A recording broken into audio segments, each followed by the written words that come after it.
How do you make a full barbecue platter easily at home? A lot of people are intimidated by it. Multiple meats, long cook times, and all the prep that goes into it. But today I'm going to show you how to make a barbecue platter the easy way with one brisket, one pork butt, some ribs, and sausage. All cooked up on my Oklahoma Joe's Longhorn offset smoker. And at the end, I'll be serving it up to two of my fellow Canadian Forces veterans that I served with in Afghanistan alongside US forces, both to show appreciation for Veterans Day in the US and Remembrance Day here in Canada. Mark lost both of his legs to an IED strike in Afghanistan, and Kerry is a decorated veteran and sniper who held off major Taliban offensives. Both of them now run Alberta Premier Outfitters, a guided hunting business up in Slave Lake, Alberta. We just got back from a guided hunting trip together. Two of my buddies tagged huge whitetail bucks. I came home empty-handed, but honestly, 2 out of 3 is a very good success rate, and I got a lot of the meat, so I'm happy.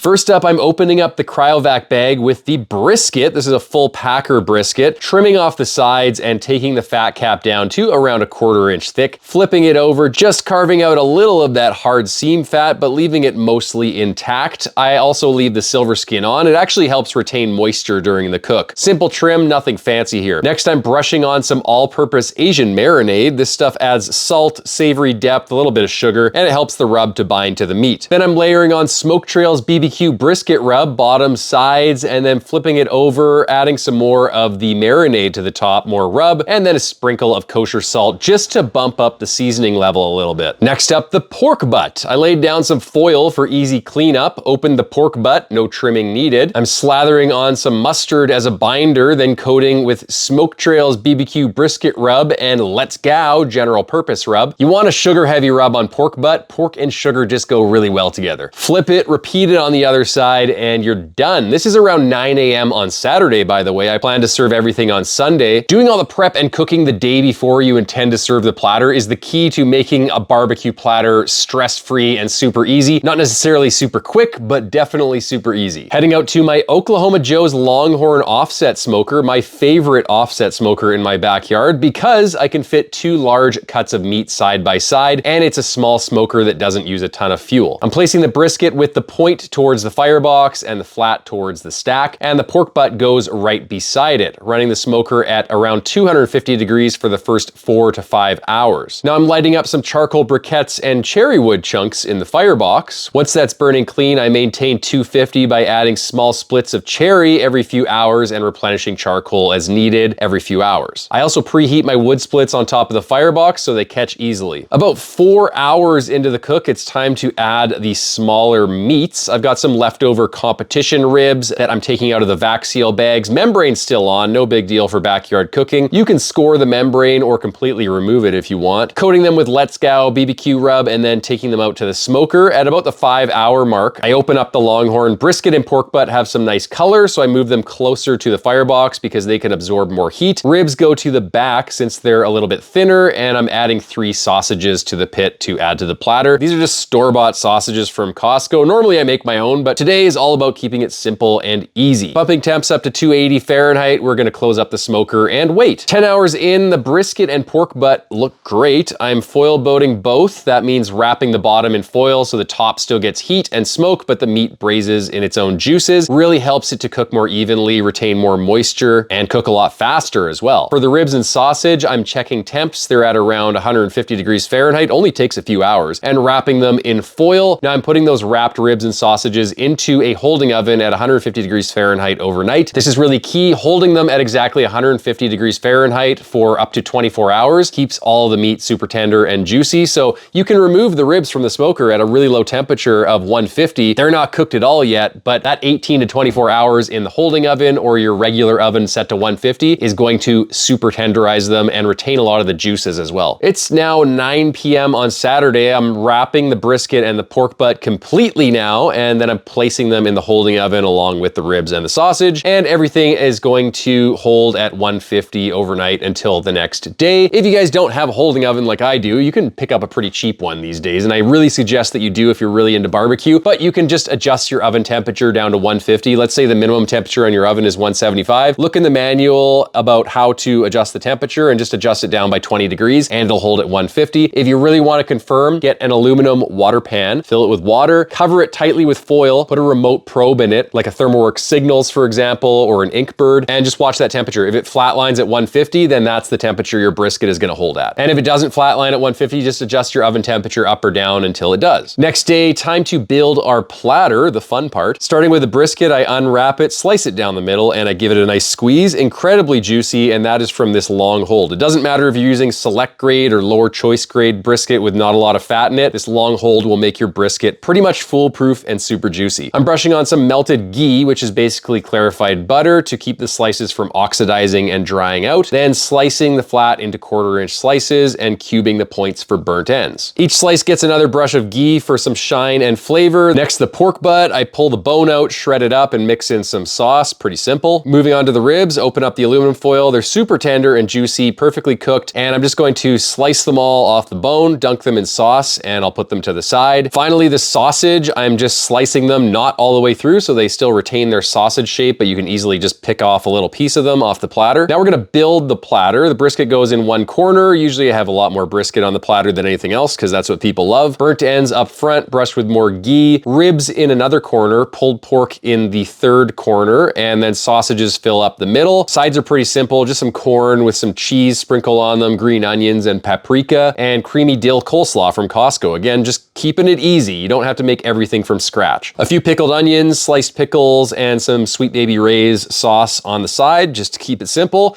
and we're done. This platter easily feeds 4 to 6 people. You can scale up for bigger groups just by covering a table in aluminum foil and then putting down another layer of butcher paper and just laying your barbecue directly on top of the table. And look at that. This is the finished platter. Brisket, ribs, pulled pork, sausages, and sides. The whole works, and it was very easy to make. All cooked on one Oklahoma Joe's Longhorn offset smoker the day before, held overnight, and plated up perfectly for Sunday, pretty much whenever I wanted to take the meat out of the holding oven and serve it. Then I took the platter on my hunting trip up to Slave Lake, Alberta with Alberta Premier Outfitters, and I shared it with my 2 buddies from the military, Mark and Kerry. As I said in the intro, they're both Afghanistan veterans. Mark lost both his legs in combat, and Kerry is a decorated sniper, a good guide to have on a deer hunting trip. They've turned all of their discipline and determination from the military into their hunting business, guiding US and Canadian hunters through some of the best big game country in Canada, where you can find some bucks with some serious headgear, as we experienced firsthand when my 2 buddies dropped some of the biggest bucks I've ever seen. So today, this platter is my way of saying thank you for your service, your sacrifice, and your friendship, guys. So if you want to make your own barbecue platter at home, don't forget to subscribe to the Oklahoma Joe's YouTube channel. If you guys have any other ideas for videos you'd like to see in the future, let me know in the comments section. And until next time, happy smoking.